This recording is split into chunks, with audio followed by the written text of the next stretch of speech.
বিহু হল আমাৰ জাতীয় উৎসৱ।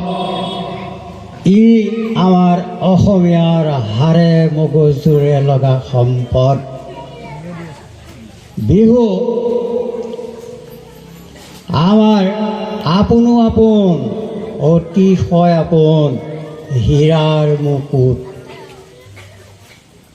বিহু নহ'লে বন্ধ হৈ যাব অসমীয়াৰ হৃদস্পন্দন। ঢোল পেঁপা গগনাই নাই বিনাই কৰিব যে ক্ৰন্দন। বিহু সঁচাকৈ আমাৰ আলাসৰ লাৰু। বিহু নহ'লে আমাৰ স্পন্দন বন্ধ হৈ যাব। এই বিহু আকাশী জান হৈ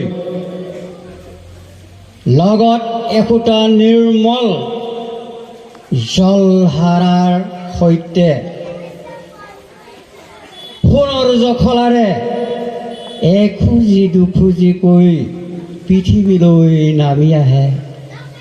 নামি আহি এই পৃথিৱীৰ এই ধৰাৰ বুকুত মলিনতাবোৰ আশয়া পিতৃবোৰ ধুই নিকা কৰি পুনৰ আকৌ গন্তব্যস্থানত মন মেলে। বিহুৰ সংজ্ঞা দিয়াটো অতিশয় কৰুণ। আমাৰ শিক্ষাবিদ বৰঠাকুৰদেৱে কৈছে যে ডক্টৰ ভূপেন হাজৰিকাই কৈছে যে বিহু অসমীয়াৰ আয়ুস ৰেখা। সত্য, কিন্তু আমি অভাজনে মই মোৰ সম্যক জ্ঞান অভিজ্ঞতাৰে মই ক'বলৈ ওলাইছোঁ যে বিহু এপাহি সুগন্ধি ফুল, যাৰ ৰূপৰস গন্ধে চতুৰ্দিশে আলোড়নৰ সৃষ্টি কৰি আলোকেৰে আলোকিত কৰি তোলে। বিহু মৎস্য আৰু কৃষিৰ লগত ওতঃপ্ৰোত সম্বন্ধ অন্তৰ্নিহিত হৈ আছে অতীজৰে পৰা। গতিকে বিহুৰ সংজ্ঞা আমি অভাজনে সম্যক জ্ঞানেৰে ক্ষুদ্ৰ জ্ঞানেৰে আমি দিবলৈ ওলাইছোঁ যে বিহু হ'ল নদ নদী খাল বিল জান জুৰি পৰ্বত পাহাৰেৰে মানৱীয় প্ৰমূল্যবোধ আৰু মানৱীয় মূল্যবোধ আৰু ভাতৃত্ববোধৰ সমন্বয়ৰ এনাজৰী। সোণগুটি ধাননি পথাৰখনত সেউজ সংকেতৰ বাতাবৰণেৰে ঢোল পেঁপা গগনাৰ অমীয় জংকাৰ প্ৰতিধ্বনিৰ পৰিচায়কেই হ'ল বিহু।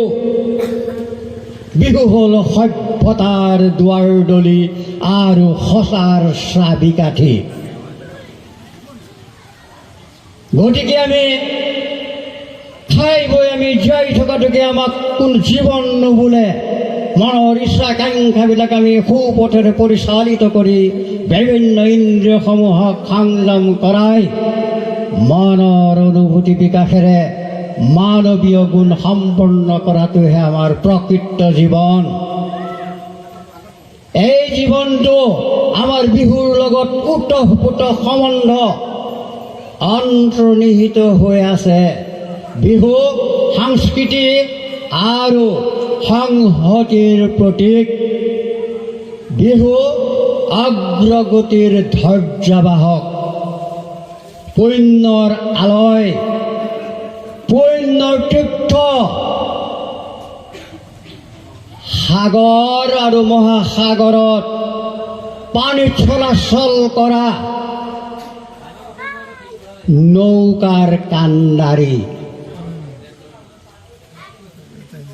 ই শান্তিৰ নিৰহ। বিহু হ'ল শান্তিৰ নিৰহ। আৰু বাস্তৱ জগতৰ সুচাৰু মৌচাক হিচাপে পৰিগণিত। বিহু বুলি কোৱাৰ লগে লগে চাওক, অভা উষা যদি চাৰিটা বৰ্ণৰ যদি শব্দ আছে, তেতিয়াহ'লে বিহুৰ শব্দ কিয় নাই? আছে। বিশেষভাৱে হুৰ হুৰাই অহা এজাক ধুমুহা, এই ধুমুহা নিৰ্দিষ্ট সময়তহে আহে।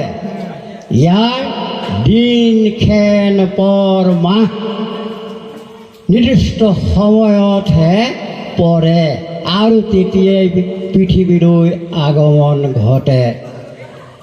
গতিকে এই বিহু বিহু হ যোগ ও সমান হয় ও হু,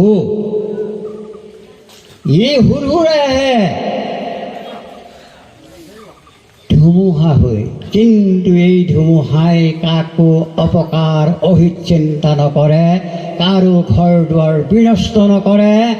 ই খালি আনন্দ দিয়ে, উৎসাহ দিয়ে, উদ্দীপনা দিয়ে, প্ৰেৰণা দিয়ে, মন প্ৰাণ আনন্দত উৎফুল্লিত হৈ পৰে। গতিকে ই বাস্তৱ জগতৰ সুস্বাদু মৌচাক ৰূপে পৰিগণিত। মাননীয় ৰাইজসকল, আমি অভাজনে আৰু বেছিকৈ নকওঁ। গতিকে আমাৰ যদি ভুল ত্ৰুটি কিবা হৈছে, আপোনাসৱৰ ওচৰত ক্ষমা ভিক্ষা প্ৰাৰ্থনা মাগি মই মোৰ বক্তব্য ইমানতে সামৰণি মাৰিলোঁ। জয় হিন্দ।